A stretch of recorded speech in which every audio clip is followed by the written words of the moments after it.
Let me start by saying I never imagined my life would take this turn.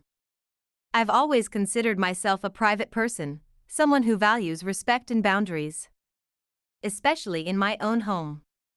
So, when I married Mark 5 years ago and became a stepmother to his son, Kyle, I made it my mission to keep our household warm, respectful, and safe.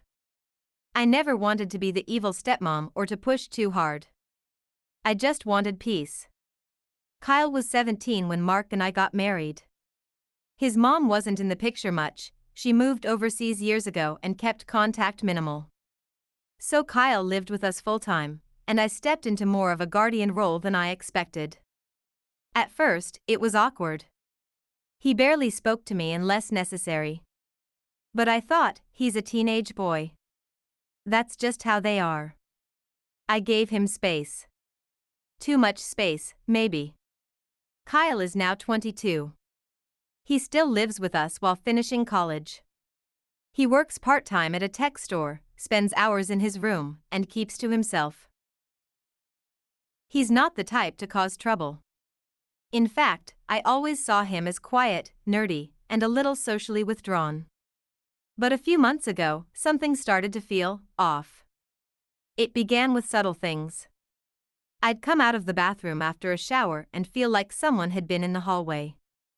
Not a sound, but a presence.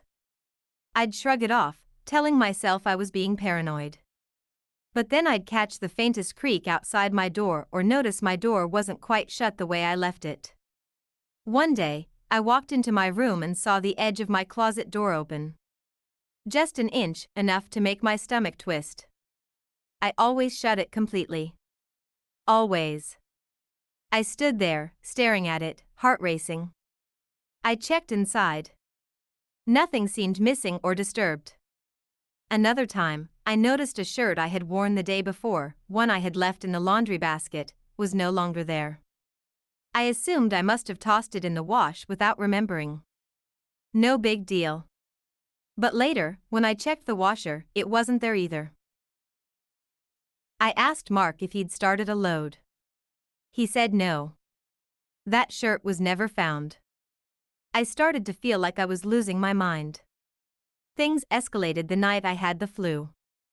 I was lying in bed, feverish, half asleep, when I thought I saw movement near the door. My room was dim, just the glow of a salt lamp on my nightstand. I sat up, dazed, and looked around. Nothing. I chalked it up to the fever and drifted off again. The next morning, I found my door unlocked. That was when I decided I needed answers. I bought a small motion-activated camera online. One of those nanny cam types that looks like a regular phone charger. I plugged it into the wall across from my bed. It blended in perfectly. Mark didn't even notice. I told no one. Not even him. I didn't want to believe something weird was happening, but I needed to know. For 2 nights, nothing happened. But on the 3rd night, I captured something that made my blood run cold.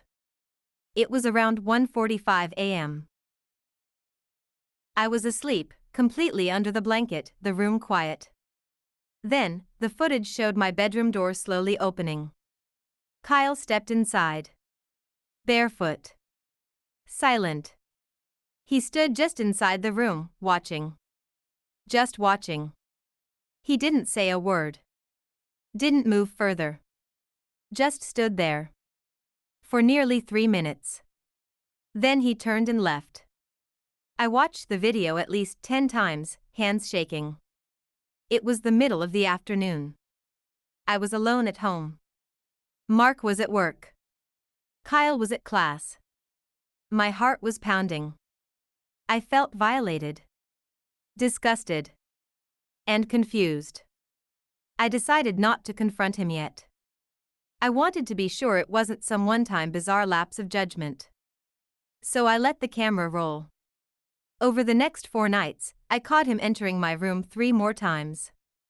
Each time, he stood closer. On the 4th night, he entered while I was getting ready for bed. I had been in the walk-in closet, changing. He must have thought I wasn't there.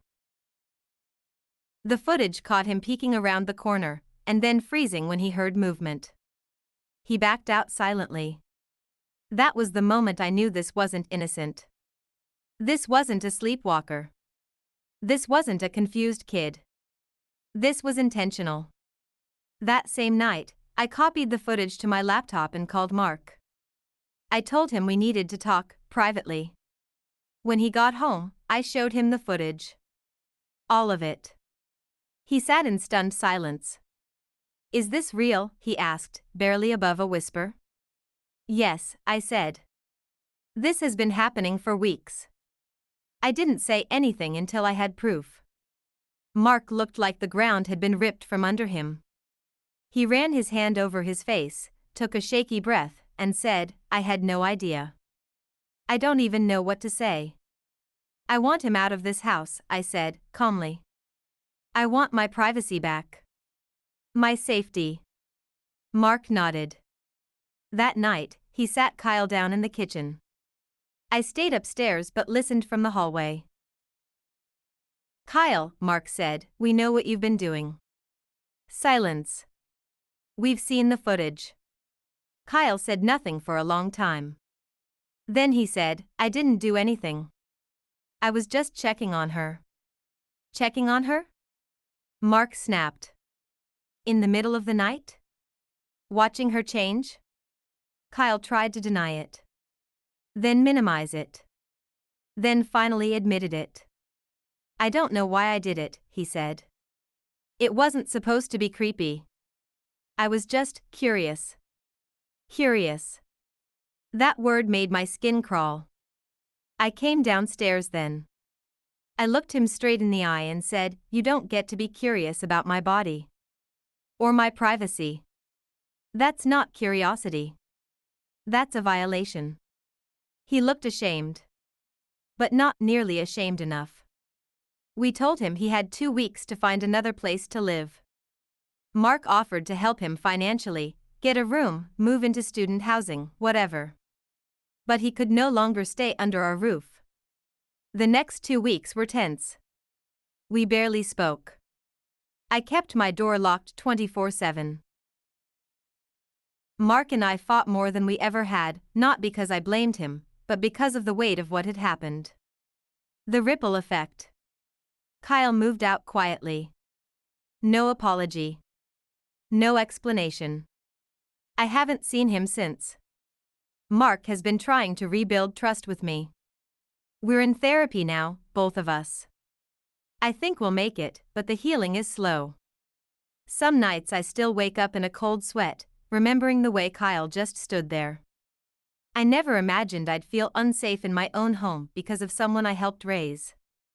And I never thought the person who made me feel that way would be my own stepson. So if anyone reading this has a gut feeling something is wrong, trust it. Don't wait. Don't second-guess yourself. I did, and I'll always regret it. Thanks for reading.